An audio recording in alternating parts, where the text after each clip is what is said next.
और चलिए आगे बढ़ेंगे, रुक करेंगे बड़ी खबर का। जब बेंगलुरु में बजरंग दल का चालीसा पाठ और हनुमान चालीसा पाठ रुकवाने पहुंची चुनाव आयोग की टीम, तो देखिए धारा 144 होने का हवाला भी यहां पर दिया गया।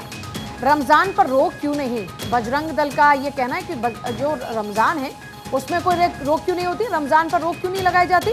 धारा 144 लागू है, रमजान पर रोक क्यों नहीं, बजरंग दल की बात की जा रही है। लेकिन चालीसा पाठ चला था, इसको रुकवाया गया। बेंगलुरु में बजरंग दल का चालीसा पाठ।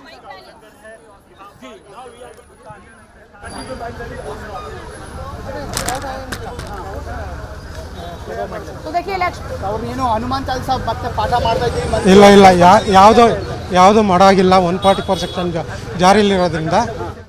तो देखिए चुनाव आयोग की टीम यहां पर पहुंची पाठ रुकवाने के लिए, लेकिन बजरंग दल के जो भी कार्यकर्ता थे उनका कहना था कि भाई आप रमजान पर रोक क्यों नहीं लगाते।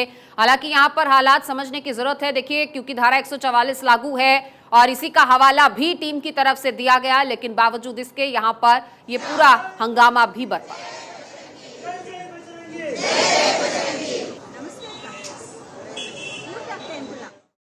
ये हमारा एक प्रोग्राम था जो मंगलवार के दिन हम संपूर्ण रूप से हनुमान चालीसा का पाठ करने वाले थे। ये किसी पार्टी रूप प्रचार नहीं था, ये हनुमान मंदिर पे हमारा सिर्फ हनुमान चालीसा का पाठ था, राम का नाम लेना था।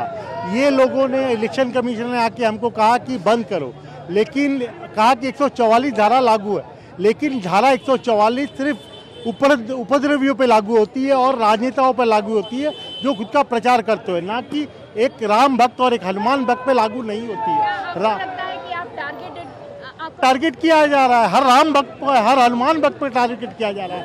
ये कांग्रेस क्या चाह रही है? आज भगवान की पूजा भी ना करे, इसको क्या पाकिस्तान बनाना चाह रही है या इसको तालिबान बनाना चाह रही है जहाँ पे हम पूजा भी ना कर सके? तो ये कैसा कानून है? मेरे को तो ये कानून समझ में नहीं आ रहा है। भगवान की पूजा भी ना करे, तालिबानी देश बनाना चाहते हैं, क्या ये पाकिस्तान है? अमित जी हमारे साथ में जुड़े हैं न्यूज रूम से। अमित जी, ये जय बजरंग बली का उद्घोष, बजरंग दल पर पाबंदी और अब बजरंग दल का चालीसा पाठ, ये ऐसा बवाल शुरू हुआ है कि थमने का नाम नहीं ले रहा। बिल्कुल, देखिए चुनाव आयोग ने इस पर सख्ती बरती है और 144 की जब धारा लगी होती है तो कोई भी जगह हो जहां 144 लगी होती है पूजा, वहां 4 से ज़्यादा व्यक्ति की आवाजाही, उनके एक साथ रुकने, खड़े होने या किसी हथियार को लेकर वहां पर नहीं रह सकते हैं। यानी अगर साधारण तौर पर भी कोई व्यक्ति वहां 4 से ज़्यादा संख्या, 5 की संख्या में मौजूद है तो 144 के तहत आता है। दूसरी तरफ किसी तरह का कोई उन्माद, धार्मिक हो या किसी तरह का कोई भाषण हो राजनीतिक, वो नहीं लगाया जा सकती। ये 144 धारा की जो तथ्यात्मक चीज़ें हैं वो हैं। जो व्यक्ति वो कह रहे थे बजरंग दल वाले कि 144 जो है वो सिर्फ राजनेताओं के ऊपर लगता है, ऐसा नहीं है। उसकी बहुत अपेक्षाकृत इंडियन पेनल कोड के तहत व्याख्या है। दूसरी बात है, चुनाव आयोग आज, चूंकि चुनाव प्रचार खत्म हो चुका है कल शाम में, आज बहुत ज़्यादा सख्त रहेगा। कल चुनाव है, वहाँ मतदान है, तो ये दोनों दिन चुनाव आयोग के लिए बहुत महत्वपूर्ण माने जाते हैं क्योंकि किसी तरह से कोई राजनीतिक तौर पर, कोई आपराधिक तौर पर कोई ऐसी चीज़ ना हो जाए जिससे चुनाव अफेक्ट हो, यानी जो मतदान की प्रक्रिया है